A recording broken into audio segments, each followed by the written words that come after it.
This is a closer look at contemporary crime in Native American society. For years, drug traffickers have taken advantage of circumstances and weaknesses on Native American reservations. These weaknesses include rampant alcohol abuse, general crimes, and domestic violence. There's also a substance abuse issue on reservations that have caused problems throughout the population. These weaknesses showed to be a perfect opportunity for gang members and drug traffickers to infiltrate and establish themselves on reservations across the continental United States.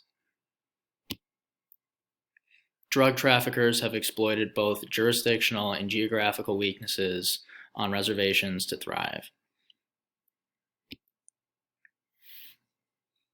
Many southern reservations located between the U.S.-Mexico border and major cities, with interstates that run through their land, suffer from negative effects from these drug traffickers.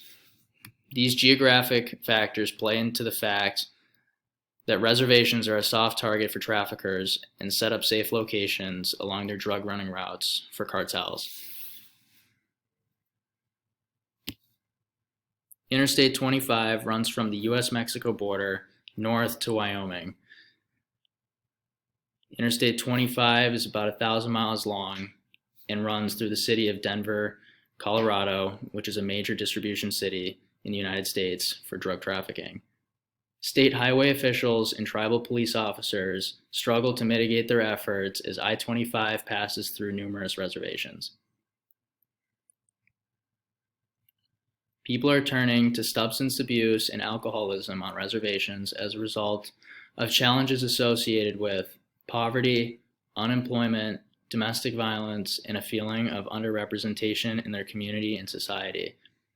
People don't have the means to express themselves, so they turn to drugs and joining gangs. There's a cultural disconnect which is filled by joining a gang. As a result, the total increase in narcotics investigations and arrests on reservations from the fiscal year of 2019 to 2020 has increased 26%, according to the United States Department of Drug Enforcement Administration on the National Drug Threat Assessment.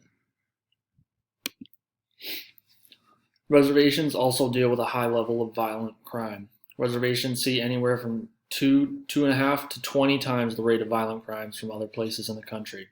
1 in 3 Native women will be raped. 2 in 5 will face domestic violence.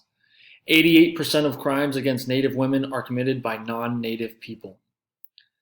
The Indian Country Special Jurisdictions Unit of the FBI works with these reservations to work to settle the violent crimes. Gang activity has been closely related with the drug trade on reservations. These gangs are called hybrid gangs, where members only associate by name of the gang and nothing else.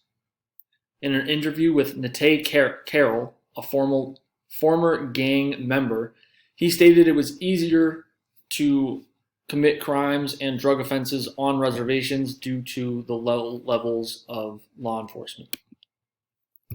There are limited times where the federal government can step in and enforce laws. Only federal law and tribal law apply. Therefore, tribal police are responsible for their own department creation, staffing, and enforcement of laws. Law enforcement officials are dedicated to deter criminal activity, but do not possess the adequate resources to combat it. Tribes also have their own courts. Tribal courts can only sentence up to a year in prison. They cannot prosecute any offender if they are non-Indian committed against Indian on a native land. They work in agreement with federal courts for more serious offenses to endure more serious sentences. They are not bound by the U.S. Constitution. Our interest in this came from our connection to reading the novel They Are There by Tommy Orange.